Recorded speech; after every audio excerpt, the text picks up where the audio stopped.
ወደ ጥያቄዎቼ ከመሄዴ በፊት አገር በቀል ኢኮኖሚክ ሪፎርም በተለይ የኤክስፖርት ገቢ ከማሳደግ አንጻር የአረንጓዴ አሻራ፣ ስንዴ ልማት፣ ሌማት፣ ገበታ ለሀገርና ለትውልድ፣ የኮሪደር ልማቱና እንዲሁም ህዳሴ ግድብና መሰል ፕሮጀክቶች ላይ የተሰሩ ስራዎች እጅግ በጣም የሚደነቁና የሚያኮሩ ናቸው። ለነዚህ አመርቂ ስራዎች እና ለተሰጠው ቁርጠኛ አመራር ልባዊ ምስጋና እያቀረብኩ ትኩረት ይሻሉ የሚላቸውን ጥያቄዎች እንደሚከተለው አቀርባለሁ። የመጀመሪያው ሀገራዊ ምክክሩንና ሰባተኛው ሀገራዊ ምርጫ በተመለከተ ነው። በ6 ወር አፈጻጸም ሪፖርቱ ላይ እንደተገለጸው ሀገራዊ ምክክሩ ከትግል ወደ ሰላማዊ ምክክር የሚያመጣ የፖለቲካ ባህላችን የሚቀይር የፖለቲካ ሂደት እንደሆነም ጭምር ተገልጿል። ሀገራዊ ምክክሩ የተሳካና ውጤታማ እንዲሆን የባለድርሻ አካላት ተሳትፎ እጅግ በጣም አስፈላጊ ነው።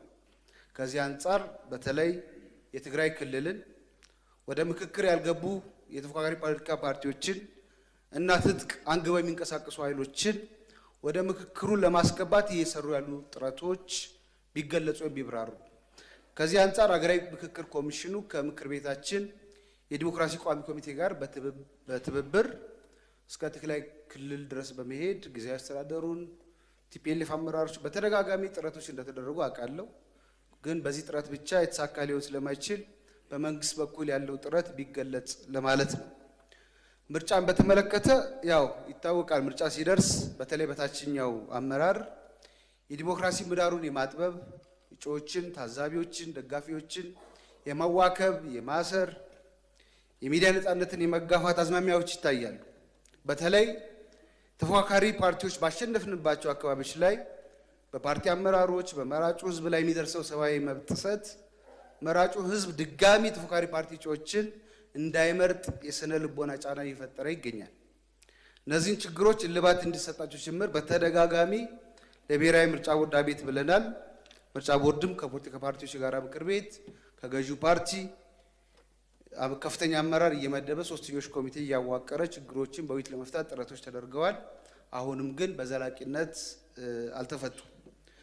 በመጪው ሰባተኛው ሀገራዊ ምርጫ ከላይ ጠቀስኳቸው ችግሮች እንዳይደገሙና ምርጫው ሰላማዊ፣ ፍትሐዊና ታማኒ እንዲሁም ዲሞክራሲ ሆኖ እንዲጠናቀቅ የመንግስት ቁርጠኝነት ምን ይመስላል?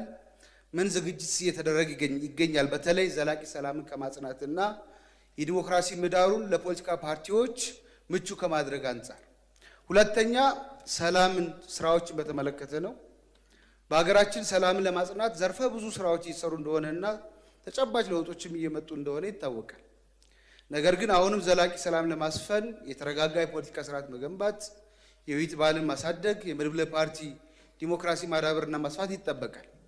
ከዚህ አንጻር እኔ በተወከልኩበት ቤንሻንጉል ጉሙዝ ክልል መተከል በተለይ በድባጢ፣ በቡለን፣ በወንበራ፣ በዳንጉር እንዲሁም በሰባቱ ወረዳዎች አሁንም ሰላም ከራቃቸው ብዙ ዓመታትን በማስቆጠሩ ነዋሪ ወይም የመረጠን ህዝብ በሰላም እጦት ምክንያት እየሞተ እየተፈናቀለ እየታገተ ገንዘብ እየተጠየቀ ይገኛል። እንደሚታወቀው ክቡር ጠቅላይ ሚኒስትር ሶም ወደ መተከል በአካል ሂደው የነበረውን ችግር አመራር በመስጠት እንደፈቱ ይታወቃል። ያለደ የመንግስት ከፍተኛ አመራር የለም ኢንክሉዲንግ የመንግስት ተጠሪያችንም መተከል ድረስ በሚሄድ 1 ወር ቆይቶ እዛ ያለውን ችግር በደንብ አይቶ መጥተዋልና አሁንም እዛ አካባቢ የሰላም ችግር ሆኖ የዘለቀበት ምክንያት ሊገባኝ አልቻለም። ስለዚህ አንድ በሚኒስትር መስሪያ ቤት የተቋቋመ ቡድን ሂዶ ያን ነገር ቢያጠናና አካባቢው ሰላም ቢሰፍን የጸጥታ ቅንጅት ስራ ምን እንደሚስብ ቢታይ የግጭት ነጋዴዎች አሉ እዛ አካባቢና ያንን ነገር እልባት ቢሰጠው ባይ ነኝ። ሶስተኛና መሰረታዊ ነገር የፍትህ ዘርፉን በተመለከተ ነው። ሀገራዊ ለውጡን ተከትሎ ትልቅ ተቋሚ ማሻሻያ ከተደረገባቸው ተቋማት አንዱ የፍትህ ዘርፉ ነው። ይሁን እንጂ ብዙ የሀገራችን ዜጎች በክስ ሂደት መንዛዛት ምክንያት ቶሎ ፍርድ እያገኙ ባለመሆኑ የፍትህ ዘርፉ አሁንም የመልካም አስተዳደር ችግር ሆኖ ቀጥሏል። ለአብነት ያክል እኔ በተወከልኩበት ክልል በቤንሻንጉል ጉሙዝ ክልል ምክትል ጠቅላይ አቃቤ ሕግ ሆነው የክልል ስራ አመራር ተቋም ዋና ዳይሬክተር ሆነው የአሶሳ ዩኒቨርሲቲ የሕግ ኮሌጅ ዲን ሆነው ዳኛ ሆነው የፓርቲያቸው የፖለቲካ ዘርፍ ኃላፊ ሆነው ሲያገለግሉ የነበሩ በስድስተኛው ድጋሚና ቀሪ ምርጫ የክልል ምክር ቤት አባል የነበሩ የፌክ ሽብር ክስ ተመስርቶባቸው አሁንም በ1 ዓመት ያክል በማረሚያ ቤት ውስጥ ይገኛሉ። አቶ ዮሐንስ ተሰማ ይባላል። የክልሉ አቃቢ ምንም መረጃ ማስረጃ ማቅረብ ባለመቻሉ የፌዴራሉ ከፍተኛ ፍርድ ቤት ተዘዋዋሪ ችሎት በትናንትናው ዕለት የክስ መዝገባቸውን ዘግቶታል። መሰል የፍትህ ችግሮች በክልሉ በጣም በርካታ ናቸው። ከዚህም አንጻር በክልሉ የፍትህ ስርዓቱ በአስፈጻሚው ስር ገብቷል ቢባል ማጋነን አይሆንም።